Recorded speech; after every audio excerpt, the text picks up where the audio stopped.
If God lived at an address, he would have been evicted 100 times. Because there is one small patch of ground on this earth that people have fought over longer than almost any place in history, and they fought over it for one reason. They believed God lived there, on that hill, in that city, in one room behind one curtain. They thought if you wanted to find God, you had to go there. So let me show you that patch of ground, and let me show you every single name it has ever had. Watch closely, because the names never stop.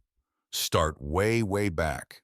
Before there was a country called Israel, before there was a king or a temple or a curtain, almost 5,000 years ago, this land already had a name. People called it Canaan. And the city itself? It was already there too. In the oldest writings we have, a scribe in Egypt scratched its name into stone. He called it Rashalimim. Say it slowly, Rushalimim. There is a little secret hiding inside that word. Shalim. Shalim was the name of a god of the evening when the sun goes down. Stop and feel how strange that is. Before Israel even existed, people had already picked this exact spot and tied a god to it. The habit is that old, older than the Bible, older than the story most of us were taught. Then Israel rises. A shepherd boy named David takes the city. His son Solomon builds the temple. And now at last, God has a house, a real address. You climb the mountain, you walk through the courtyards, and at the very center, behind the final curtain, was the holiest room of all. God's room. You did not go in. That was where he lived. But here is the part they almost never preach. The very man who built that house did not believe God fit inside it. On the day they opened the temple, Solomon looked up and prayed out loud. He said, "The highest heaven cannot hold you, so how could this little house I built?" The builder himself said it. God will not fit in here. Keep watching the land, because the names keep changing. The kingdom splits in two. The north keeps the name Israel, but the city, the temple, the holy address, they sit in the south, and the south has a different name, Judah, named for just one son, one tribe out of 12. Then a bigger empire comes, Babylon. They knock the temple down and carry the people away. But the people do not vanish. They wait. They come home. They build again. Then Persia rules it. Then Greece. Then a family called the Hasmoneans win it back for a while. Then Rome marches in and turns the whole southern land into a province. And they name that province after the old tribe. They call it Judaea. That is the world Jesus walks into. A holy city inside a Roman province with a temple everyone believed was the one place on earth God lived. And then Jesus goes to a well, and he sits down next to a woman nobody respected, a Samaritan, and she asks him the oldest fight in that whole land.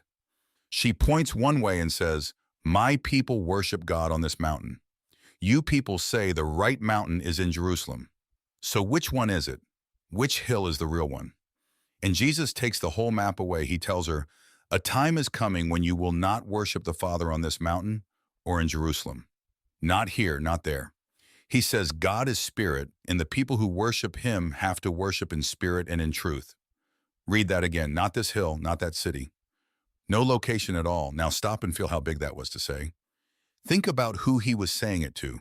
This was a people whose oldest story was a story about land.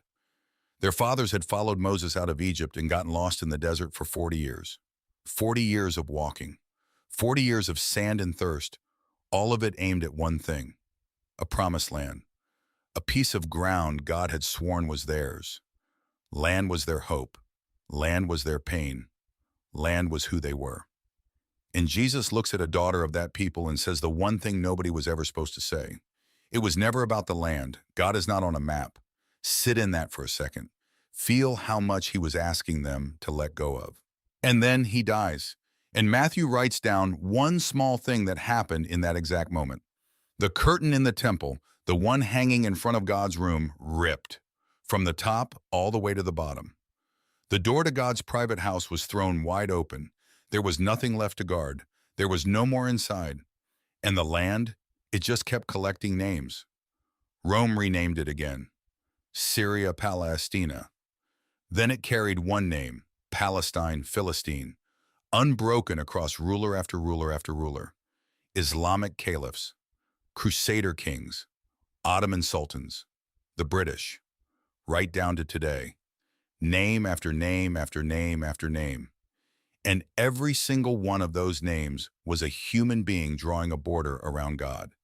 And every single time, the border moved.